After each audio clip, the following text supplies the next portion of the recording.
આજે આપણે બનાવશું ગ્રીન ઓળો. તો આ બે રીંગણ લીધા છે, એને પહેલા આપણે આ કાનનો ભાગ છે એ કાઢી લેશું. પછી આને આ રીતના ઓલા કરી નાખવાના કાપા. પછી સેજ તેલ લગાવી દેવાનું એટલે આપણી છાલ ઉતરી જાય. આને ગરમ કરવા મૂકી દઈશું.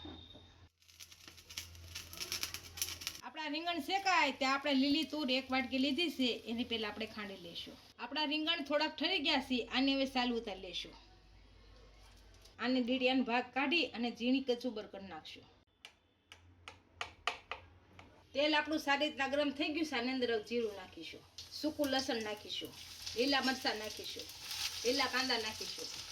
આપણે જે તૂર ખાંડી હતી એ નાખી દઈશું અને લીલું લસણ નાખીશું. આને આપણે શેરવી નાખીશું. આપણા કાંદાને એવા અડધા છડી ગયા છે. આની અંદર કાપેલા ટમેટા નાખીશું.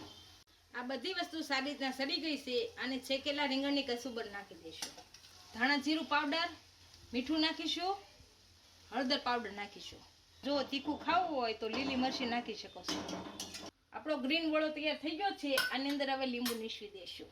થોડાક ધાણા નાખીશું.